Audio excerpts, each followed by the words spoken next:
नमस्कार दोस्तों, मैं मीनाक्षी कश्यप फिर से आज आपका स्वागत करती हूँ क्रिस्टल एम्पायर महाराष्ट्र में श्रीमद देवी भागवत की इस दिव्य यात्रा की ओर। आशा है आपने अपने पिछले सभी अध्यायों को पठन और श्रवण कर लिया होगा, पठन नहीं श्रवण कर लिया होगा और उसमें आए हुए जितने भी कथानक हैं, कथानक इनको बोलते हैं, जिन कथाओं से हमें कुछ ज्ञान होता है, उन्हें अपने जीवन में अवश्य ही उतारा होगा। तो चलिए आज फिर से प्यारे से ध्यान के साथ, अपनी सांसों के साथ समन्वय यानी कि अपने चित्त को स्थिर करते हुए हम इस यात्रा का आरंभ करते हैं। तो सभी अपने हाथों को क्रॉस करें, अपने लेग्स को क्रॉस करें। वह स्थिति जहां पर आपको सुख प्राप्त होता हो उसे सुखासन बोलते हैं। सुखासन में बैठ जाइए। अपनी सांसों पर क्लीम बीज मंत्र का उच्चारण करेंगे। उच्चारण अपनी सांसों से करेंगे। मैं पूरे ध्यान के बीच कुछ नहीं बोलूंगी। आप अपनी सांसों पर फोकस करते हुए आंखें बंद करें। अपने सभी गुरुओं, अपने माता पिता, अपने पूर्वजों और अपने ईष्ट को धन्यवाद करें। धन्यवाद करें इस धरा का जिसने आपको धारण किया है। धन्यवाद करें उन पंच तत्वों का जिनके कारण आप इस पृथ्वी लोक पर उपस्थित हैं। और अंत में धन्यवाद करें उस दिव्य शक्ति का, उन परम परमेश्वर का जो हमारे उत्पत्ति का कारक है। वह जीवनी शक्ति जो हमारी सांसों में मौजूद है। पराम्बा जगदम्बिका की शक्ति वो अपनी सांसों पर क्लीम बीज मंत्र पर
अपनी सभी ऊर्जाओं को संतुलित करते हुए आप ध्यान से बाहर आए।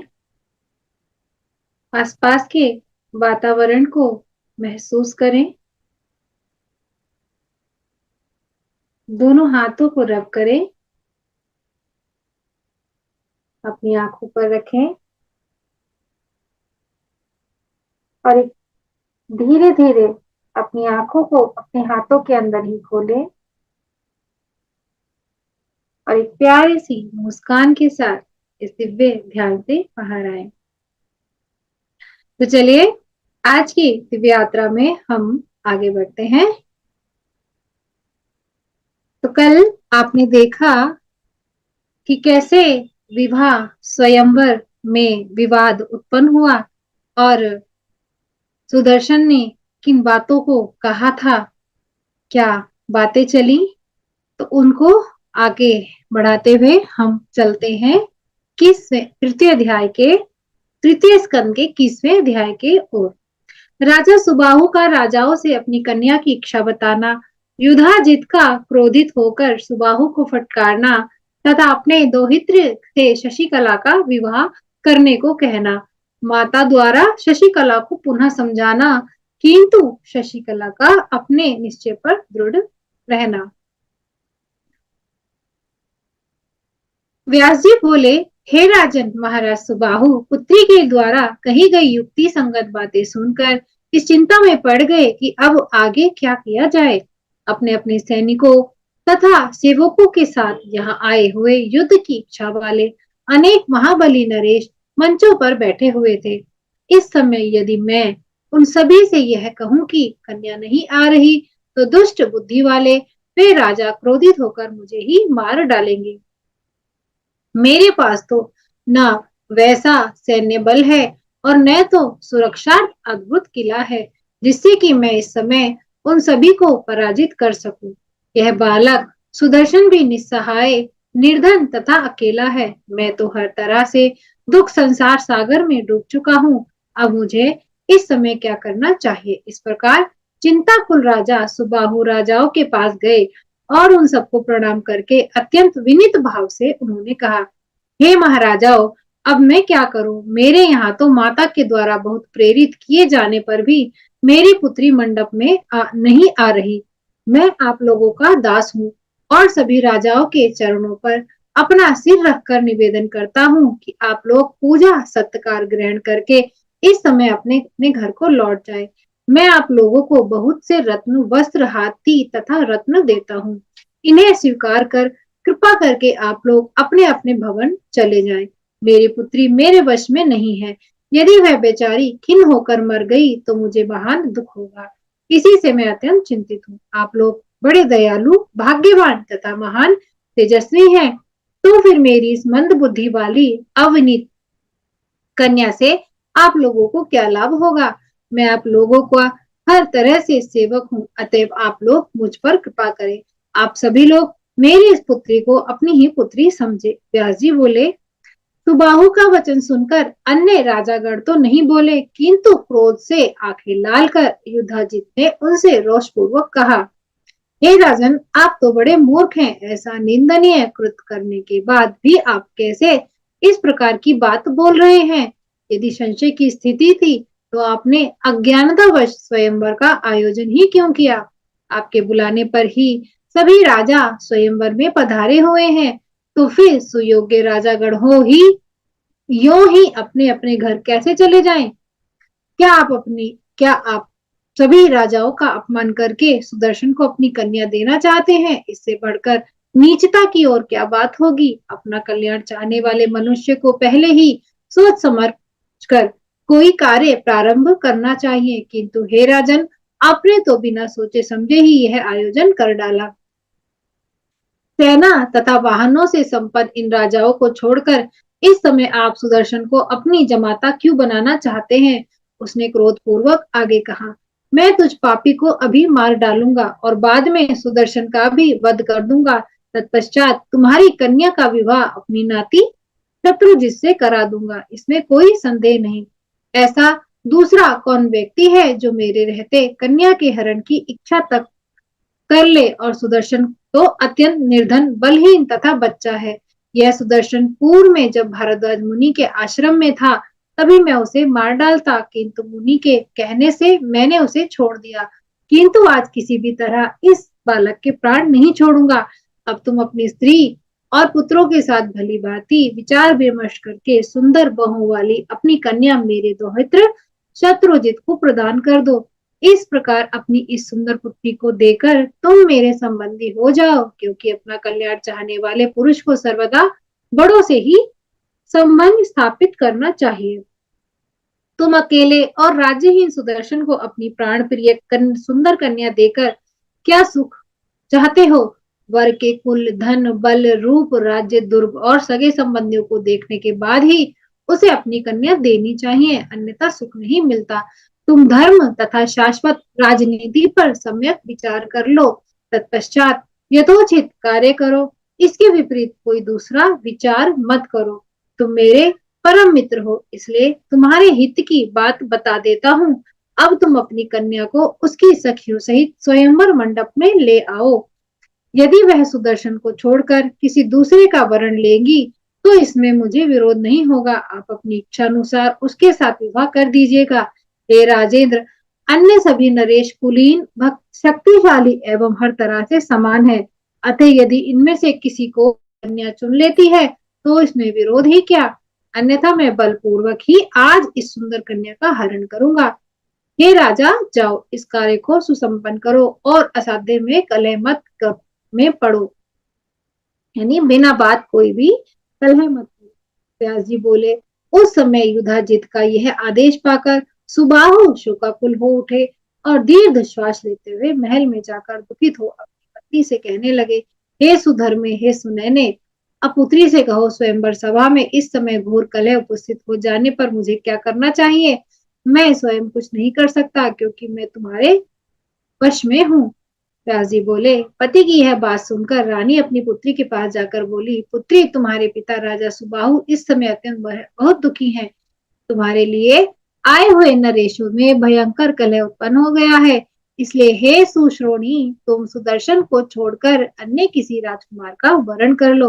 हे वत्से, यदि तुम हट करके सुदर्शन का वरण करोगी, तो सैन्य बलयुक्त, प्रतापी तथा बलशाली व सुजाजित तुमको, सुदर्शन को और हम सभी को मार डालेगा। तत्पश्चात कलह हो जाने पर कोई दूसरा ही तुम्हारा पति होगा।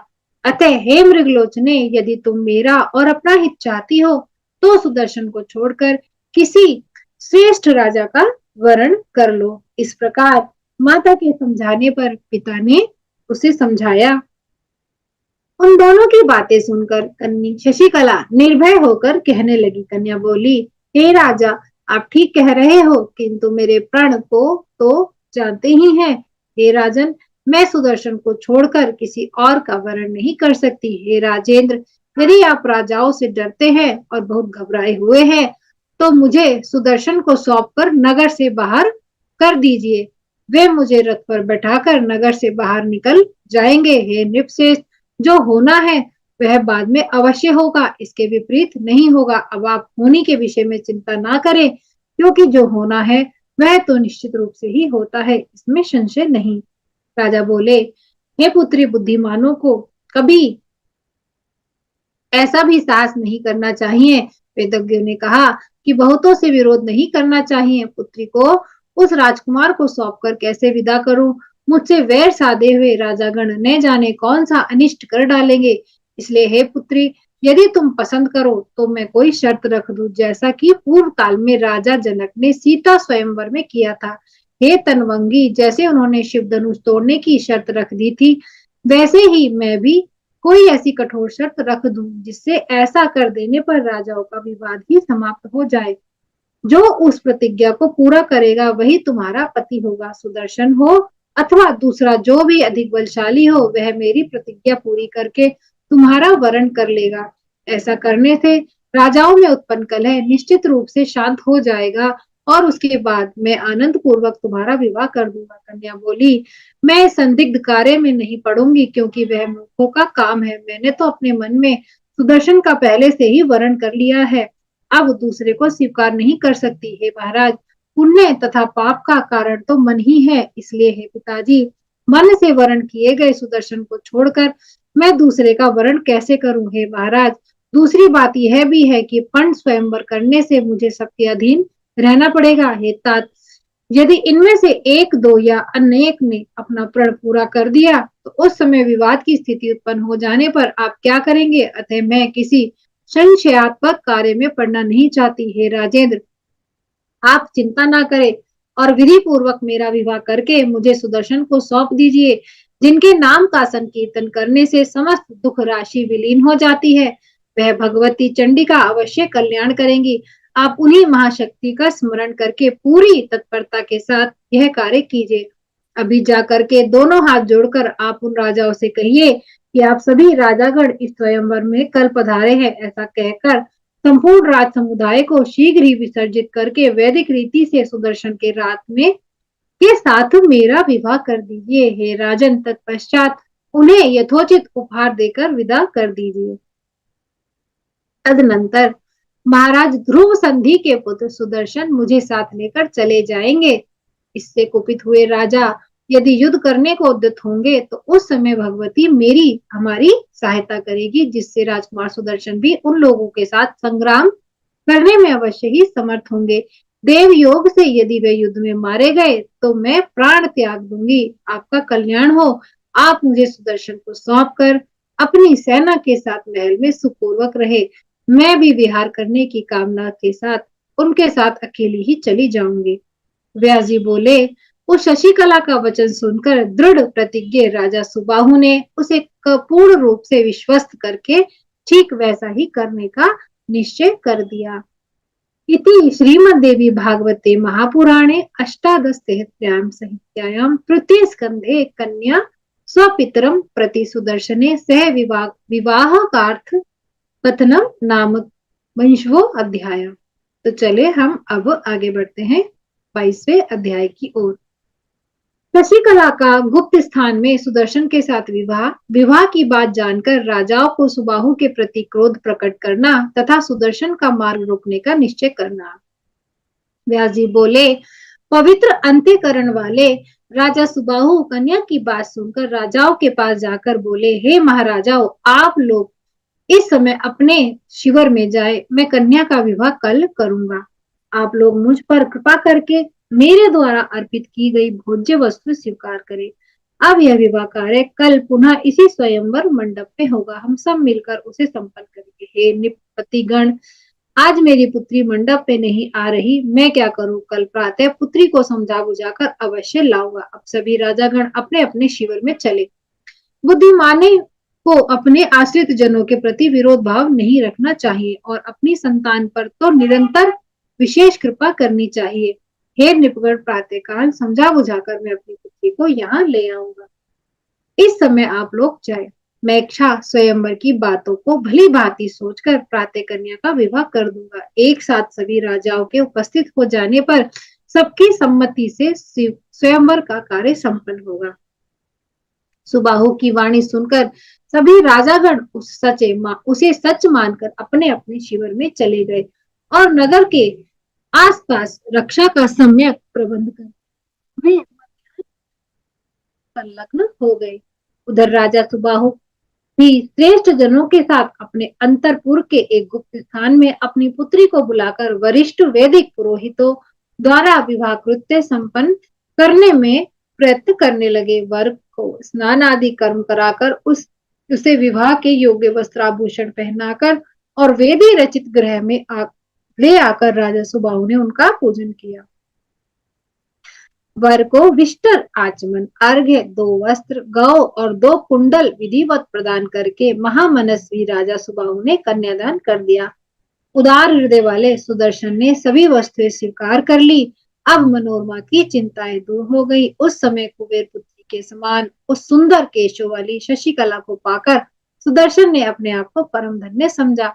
उस समय आनंदित एवं निर्भीक सभी मंत्री राजा द्वारा आभूषण तथा वस्त्र देकर सम्यक रूप से पूजित श्रेष्ठ एवं सुदर्शन को कौतुक मंडप में ले गए। तदनंतर विधि जानकर स्त्रियां राजकुमारी को वस्त्राभूषण से विधिवत सुसज्जित करके उसे सुंदर पालकी में बिठाकर चौकोर वेदी से युक्त मंडप में वर के पास ले गए। उस वेदी पर पुरोहित ने अग्नि स्थापना करके और विधिवत घृताहुति देकर कौतुकागार में कौतुक किए हुए प्रेम रस से अत्यंत सिक्त वर वधु को बुलाया। उन दोनों ने विधिवत लाजा होम करने के बाद अग्नि की प्रदक्षिणा करके अपने अपने कुल तथा गोत्र की समस्त रीतियां उत्पन्न की। महाराज सुबाहु ने घोड़े से जुते हुए तथा अत्यधिक बाणों से लदे हुए 200 सुसज्जित रथ सुदर्शन को विवाह के रूप में उपहार स्वरूप दिए। उन्होंने मदमत सुवर्ण के भूषणों से विभूषित तथा पर्वत के शिखर के समान शरीर वाले 125 हाथी राजकुमार सुदर्शन को प्रेम पूर्वक प्रदान किए। विवाह के समय राजा ने स्वर्ण आभूषण अर्थात सोने के गहने, अलंकृत 100 दासियां और सुंदर सुंदर 100 हथनियां प्रसन्नता पूर्वक बार बार वर को समर्पित की। उन्होंने सब प्रकार के आयुधों से और आभूषणों से सुसज्जित 1000 सेवक, बहुत से रंग बिरंगे दिव्य सूती ऊनी वस्त्र यथोचित रूप से प्रदान किए। निवास के लिए रंग बिरंगे सुंदर विशाल भवन, सिंधु देश के उत्तम 2000 घोड़े, भार ढोने में कुशल सुंदर 3 ऊंट, अन्न एवं रस से परिपूर्ण 200 उत्तम बैलगाड़ियां भी प्रदान की। तत्पश्चात राजा सुबाहु ने हाथ जोड़कर राजमाता मनोरमा को प्रणाम करके कहा, हे राजकुमारी, मैं आपका सेवक हूँ, अतः आप जो मनवांछित हो वह कहिए। तब मनोरमा ने सुबाहु से मधुर वाणी में कहा, हे राजन, आपका कल्याण हो, आपके वंश की वृद्धि हो। आपने मेरा बहुत सम्मान किया है, क्योंकि अपनी रत्नमयी कन्या मेरे पुत्र को प्रदान की। हे राजन, मैं यश गाने में कुशल बंदीजन मागधों की पुत्री नहीं हूँ, जो भली भांति आपकी प्रशंसा कर सकूं। आप तो अपने में ही हैं, अतः आप श्रेष्ठ स्वजन की मैं क्या स्तुति करूं। आप एक उत्तम नरेश हैं, मेरे संबंधी हो गए। आपने मेरे पुत्र सुमेरु के समान बना दिया। अहो, महान आश्चर्य है। आप जैसे राजा के पवित्र चरित्र का वर्णन कहाँ तक करूं, जो कि आपने इन सभी राजाओं को छोड़कर राज्य वन में निवास करने वाले, धनहीन, पिता विहीन, सेना रहित, फल के आहार पर ही रहने वाले, संपत्तिहीन मेरे पुत्र को अपनी प्रिय कुलीन यानी गुणवान कन्या को प्रदान किया। अपने समस्त धन, कुल और बल वालों को ही कोई अपनी पुत्री प्रदान करता है।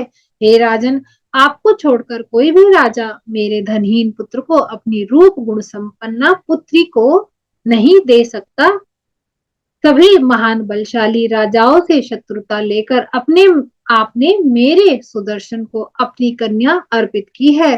हे राजन, मैं आपके इस धैर्य का वर्णन क्या करूं। इस प्रकार मनोरमा के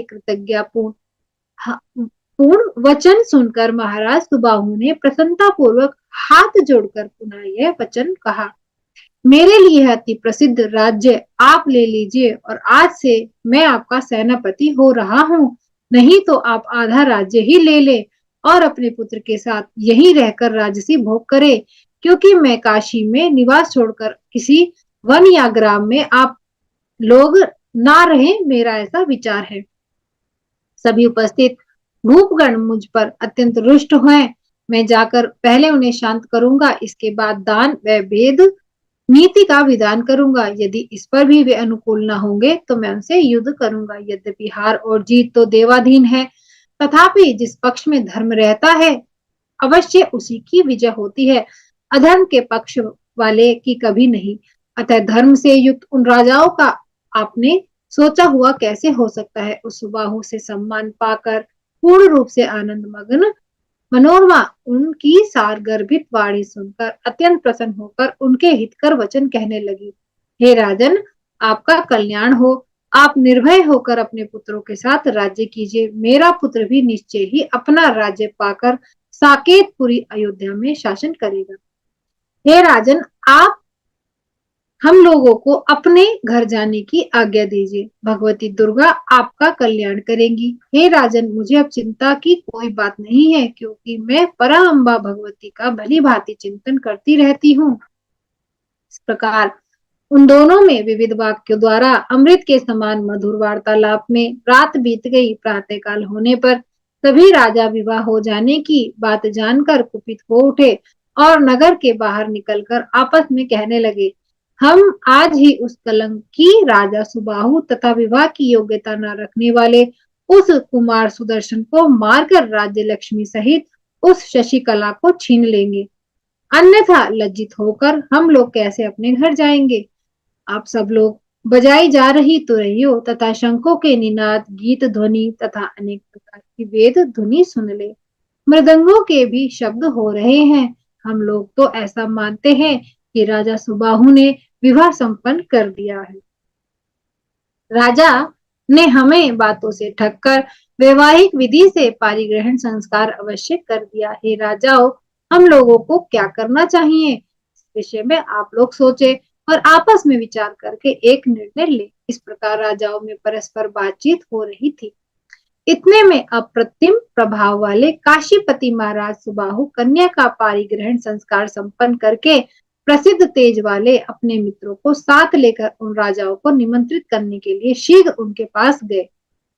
काशीराज सुबाहु को आते देखकर उपस्थित नरेशों ने क्रोध के कारण कुछ नहीं कहा। वे मौन साध कर बैठ गए।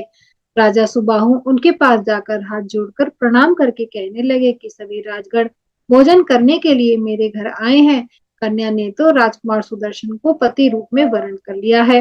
मैं इस विषय में अच्छा बुरा क्या कर सकता हूँ। आप सब लोग शांत हो जाएं, क्योंकि महान लोग दयालु होते हैं। राजा सुबाहु की बात सुनकर सभी राजा क्रोध से तमतमा उठे। उन्होंने कहा, राजन, हम लोग भोजन कर चुके हैं, अब आप अपने घर जाइए। आपको जो अच्छा लगा आपने उसे कर दिया।